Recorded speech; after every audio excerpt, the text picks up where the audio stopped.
Today we're going to be looking at transaction attachments. My name's Laura and I'm a learning facilitator here at Sage, and I'm going to be hosting the webinar today. I've also got Michael on hand in the background just to answer any of your questions as well. So if you do have any, we'll get those popped in there and answered as well. We've got around half an hour booked in today, so we should get plenty of time to go through and have a look at it in the programme as well there.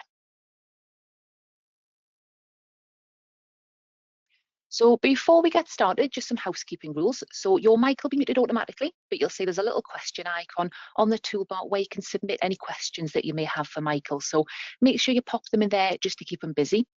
And I'll also be including the slides in the handout section as well, as there are some handy links on there which you may find helpful. So if you do want to download those, make sure you do that during this session. And as always, there's a printer-friendly version on there as well if you do want to make some notes.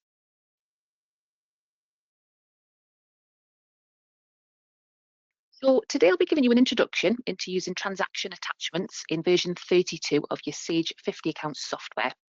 Following that, I'll go through a series of demonstrations in the programme just so you can see how that works and the areas of the programme that you can use that in as well. And as always, I'll be providing those useful links on the guide on our help centre as well at the end there, just so you can have a go at your own pace too.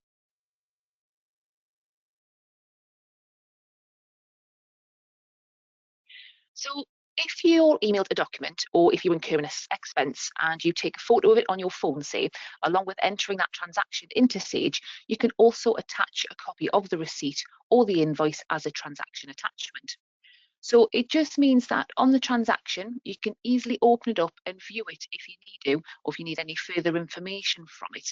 And it saves you having to then go and file those documents away at the end of the day too. So it just makes things a bit quicker for you. And it's now available in most areas of Sage as well in version 32. It's been available for some time in some other areas. So in suppliers, it's been available for quite a while now. But due to requests from our customers, it's been extended to other areas. So you can add a single attachment or you can add multiple attachments to a transaction. You can choose to include transaction attachments in your backups as well. So normally it's just the data files only backup that you would do regularly. But if you do regularly attach transaction attachments, you may want to include those now too. And I'll cover that as well in the demonstration just so you can see how to make sure you include those in your backup. And you can also, if you wanted to, you can report on transactions with attachments as well. It's completely optional though, so you don't have to attach your documents to your transactions, but it can be useful and it can be time saving as well for you.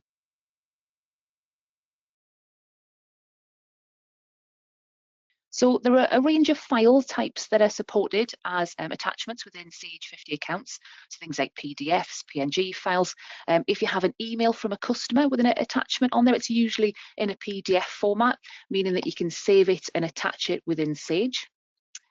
Each attachment can be up to 5 megabytes in size. What the program will do is it'll take a copy of the image and it'll save it as an attachment in the attachments folder within Sage, rather than attaching a link to your original document. So it just means that if your original document went missing, you deleted that email, you've still got a copy of that actual the document itself in your transaction attachments folder within Sage, and you can still view it within Sage there as well. So it's not attaching the original, it takes a copy of it. You can also add and remove attachments at any time. So if something's been attached to the wrong transaction, you can just remove it. You can add another one on there at any time. So there's no problem in doing that as well. And so this is all for transaction attachments, this particular webinar today, but there is also something called Document Manager, which has been around for a good few years now within the standard and professional level of the software.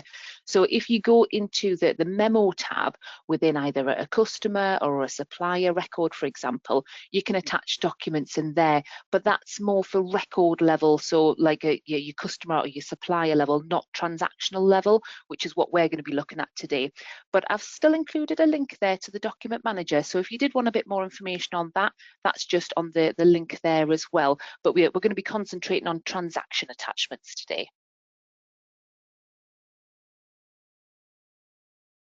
So what I'll do is I'll pop into my program and we can have a look at these in a bit more detail. So I'm using version 32 of my Sage accounts here, my Sage 50 accounts, which means we've got the transaction attachment option available in more areas of the software. So as I mentioned before, originally it was something that was only available within suppliers, but due to the request from our lovely customers, it's been extended to other areas now. So we'll have a bit of a tour around the program just to see where it features in there. So if we go into suppliers, first of all, and if I just click on batch invoice at the top here, it'll open up a batch invoice for me. And what if I select, just going to select any particular supplier there. And you'll notice in my next column, I've got an attach option and a little cross that appears on there where I can add an attachment. And I can also click on Shift and F4, which will open it up for me as well. If you can't see it on here, it may just be that you've hidden it from view. So if you right click anywhere on here, you can take items out that you're not using. So if you were never using the attachments, you may have clicked on it. It may look like that and you haven't got it shown. If you right click, you can pop it back in there and it'll just pop it back into the program. But if I click on the little plus sign there, it'll open up a window just to show add a new attachment on here. And again, it covers the maximum file size needs to be 5 megabytes on there. And you can drag and drop files into here as well, or you can click on Browse. So if I click on Browse, it'll just open up my File Explorer, and I've got some invoices in here. So all I need to do is just select the relevant invoice. So if I know that this is the invoice that I want to be attaching on there, or if you've got a receipt or any other items you want to attach, click on Open, and it pops it straight in there. If you think, oh, hang on, that's actually the wrong one, you can just click on the little bin, it'll remove it out there for you as well. But I'm just going to click on Browse again, select an invoice, click on Open, and just click OK. And we can see now I've got a little pencil sign next to it where I can edit the attachment if I want to. So if I find that it's the wrong one at that point, exactly the same, I can just click on the bin and remove it from there. But I'm just going to leave it in there. So if I just tab across and we'll finish filling in the batch supplier invoice. Just pop in £100 on there, and I'm just going to click Save to that in the bottom right-hand corner. And then just close that window. And then what we'll do is we'll have a look at the activity, just so we can see where that's shown within there. So I can either double click on the supplier and go to my activity, or I can highlight it and click on activity at the top, and it's going to open that up for me. We can see in here, we've got some purchase invoices, and the ones with the paper clips on, we can see the attachments for. So we can view those attachments just from within here. So if I want to view that and I've clicked on the paper clip, it's going to open it up for me. If I then double click on it, it opens up that invoice and I can have a look at it. It's as quick as that. So if you've got a supplier on the phone who's asking you about an invoice that hasn't been paid yet and you think, oh, where have I put that invoice? You can come into the activity, click on the paper clip, and it opens it straight up for you. So you can see it's really quick and it's quite time saving as well for you. So if I close out of those there. If you needed to amend it, so if you opened it and thought, oh, that is the wrong one that I've put on there, just click on the little plus sign next to it. You can see the attached documents in the top window there. We can just remove it. And the bottom bit, we can just click on Browse again. And I can say, right, actually, it should have been this one that should have been attached. Click on Open and just click OK. And what that'll do is it'll just change that for me. So now I'd have the other invoice, the correct invoice on there. And it's as simple as that. So you can see that's quite straightforward for how you attach them in the background on there. So just close out of those windows.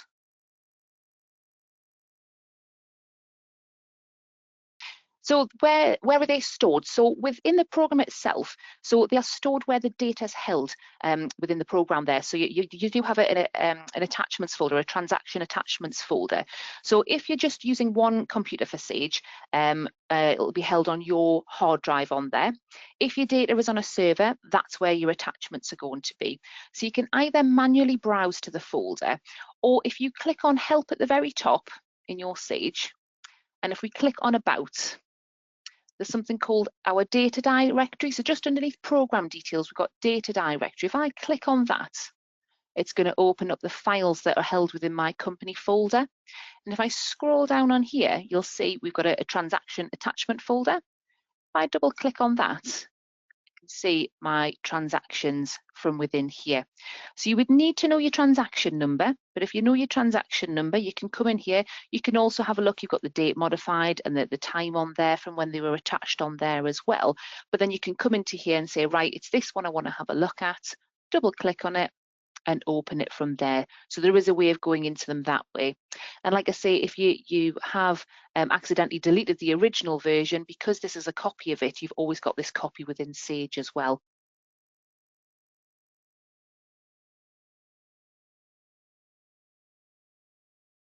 You may also want to include your transaction attachments in your backup as well. So if I just come off that screen and I'll show you that too. So for backups, normally daily, or you should be sort of taking a backup of your accounts data on a daily basis on there. You can include your transaction attachments as well. So if we go to File at the top, and if we go to Backup, you'll just get that pop-up window that just tells you it's going to close any unsaved data and any windows on there, but we haven't got anything else open. Just opened up on my other screen. I'll pull it over there. And you can see here, data files is normally the one that would be ticked when you're doing a daily backup on there. But the one just underneath it we've got is transaction attachments, and you can tick to include that. So when I take a backup on there, it's going to take a backup of all of my data, and it's also going to take a backup of my transaction attachments. So if you've had a day where you've attached quite a few of these attachments on there, what I'd be saying is take a backup of that. So then it just means that, well, the purpose of a backup really is to put you back in the position where you would have been on there. So touch wood, if your PC broke down and you needed to install Sage on a new PC and you restored your backup in there, you're going to have everything. It's putting you back into that position that you were in beforehand. So if you've got a backup of everything, then you can just restore those straight back in there as well. But as long as you've got that transaction attachments ticked on there, it'll take a backup of both of them for you. I'll just cancel out of that because we're not taking a backup at the moment. If you receive an email, so this is something that we've been asked before, if you received an email with an attachment on it, we've previously been asked, can you just upload it from the email? What you would need to do is you would need to save it first before attaching it. So if you received an email in, it's got a PDF on there, if you just save that onto your PC, you can then upload it. It's mainly because you can't browse to your email. So I'll show you in customers, just so, because we've had a look at suppliers. So if I go into customers, and I will show you where you can see these in the different areas of the program as well. If I click on a batch invoice on there, and I'm just going to select just a customer, when I click the attach and I go to browse, it browses to your PC, so you can't browse to an email from there, so it does need to be saved on your PC.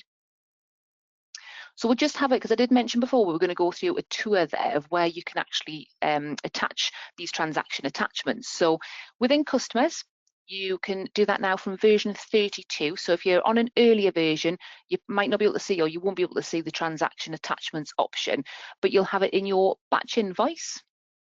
So we've got the attach column just in here. If you can't see it and you are on version 32, if you just right click on here, it may just be that you haven't got that selected. That caught me out a few weeks ago and I couldn't see it. But if you right click and then attach, and it pops it back in there for you. So that's your customer invoice window. Batch credits, so customer batch credit, exactly the same. So you've got your account and then you've got your attachment window next to it. The little cross pops up as soon as you select a customer or a supplier, and it'll pop it up there for you.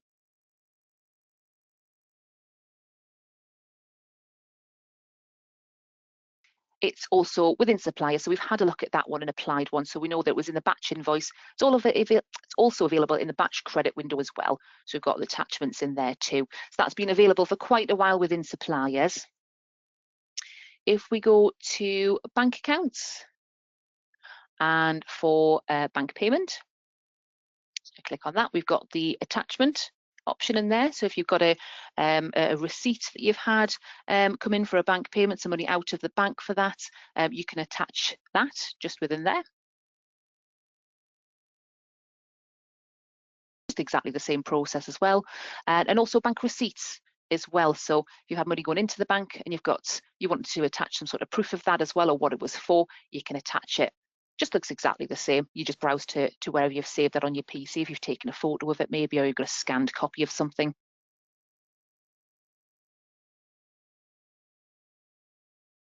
And also nominal codes as well. So if you pop into nominal codes, you can now add attachments on a journal entry. So you'll notice that there's not a column on the journal entry for it. So attachments for journals are not done line by line like they're done in other areas. They're per journal window.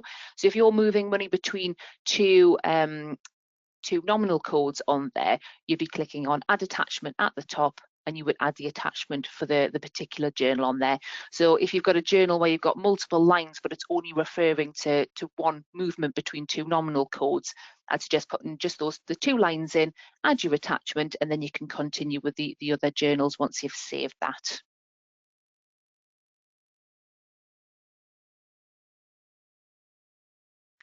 Also, you can add attachments within your VAT return as well. So if I go into VAT and just show you that, so it could be, there's a number of reasons that you might want to attach some documents to a VAT return on there. It could be that you're on a partial exemption scheme, for example, but there might be other reasons.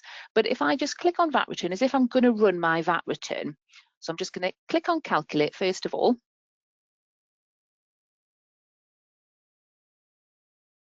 Just give that a moment just to have a little think about it. I'll ignore all of those. We'll not look at the verification results because this is obviously just a test on here for it, but you can add attachments in here as well. So once you're at stage 2, so reconciling your VAT return, if you wanted to add attachments, you can click add attachments, and exactly the same, you're just going to click on browse and you can pop details into there as well if you want to. So it just does exactly the same, takes you to here, takes you to wherever you've got your documents saved on there, and you can browse to that area. If you've got a VAT return which is already submitted, so I've got one that's submitted up here, and later on you thought, actually, I'm just going to pop some details on there just so I've got a bit more information. So if I just open up this VAT return, so this one's already been submitted, transferred, you can add attachments still. So you can still add attachments for your own records on there, just so you've got that bit of proof in the background if you needed to go back to it.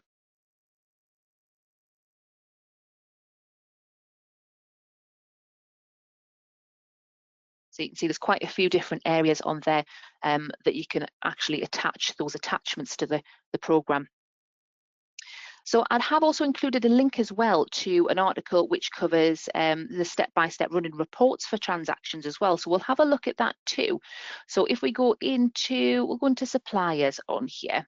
So if you want to run a report just to show transactions that have got attachments on, or vice versa, you wanted a report where you've got no transactions shown on there.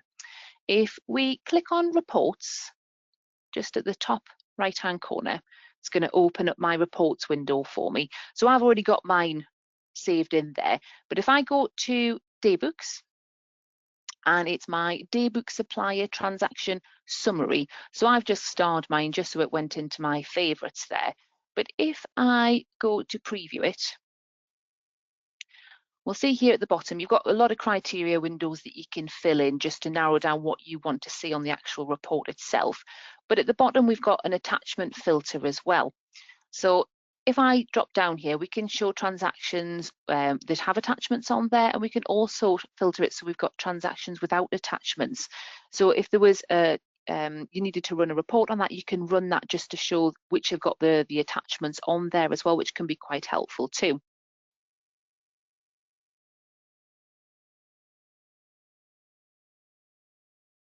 I'll have a look at another one. So if we go into nominal codes, for example, if I go back to reports at the top, and if I go into, I haven't got anything in my favorites there. If I go to my Daybooks, and it's my Daybooks nominal ledger on here. So I believe it's this one. If I go to preview on here, it is, yes. So in the criteria values again, we've got the attachment filter. So we can run reports to say which have got transaction attachments on there.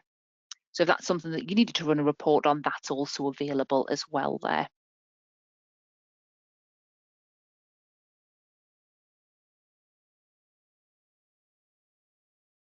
We'll just close out of those. We'll just have a look at the questions just to see if we've got any questions coming in on there.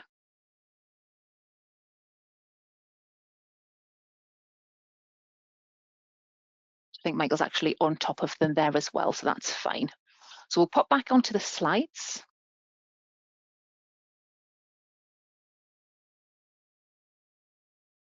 So these are the links that I was mentioning before there. So I've added these in for you just because sometimes it's quite easy just to see how quick it is to attach those transaction attachments within the program there.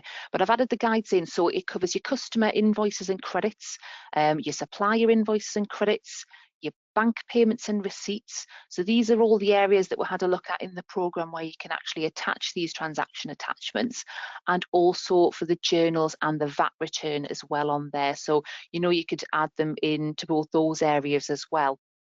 I've also added that link as well just for reporting on transaction attachments too, which you can see was quite straightforward as well, just for running those reports. But they're really handy guides just to refer back to. So I'll keep this open just for a moment longer. As I say, I think Michael's actually on top of answering those questions on there. So if you do have any other questions, just pop them into there and then we can get them answered as well there. Don't forget, you will get a recording of this as well in about an hour's time. So if you wanted to pass it on to a colleague just to have a look at or just to refer back to, you're going to get that via email in about an hour's time too. But you can also access our webinars page just at sage.co.uk/webinars. So all the past recordings are on there. They're all free to view, along with signing up for our upcoming webinars as well. The link's just there on the slide as well for you. So if you do want to have a look at that too, we've got that there as well.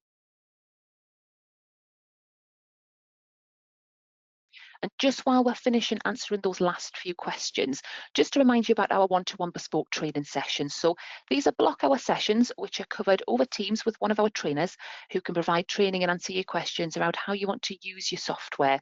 So it might be that you just want to make sure that you're getting the most out of it, or you might have new starters who you want to get up to speed on using the software.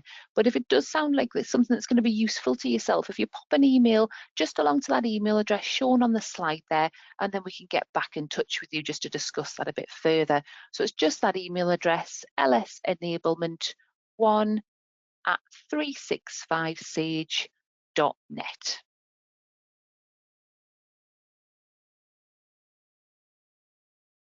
And that does bring us to the end of today's session there. So I can say we don't seem to have any other questions come in there. So I hope that's a good thing. So I've done my job correctly on there for you. So I hope that you found it useful.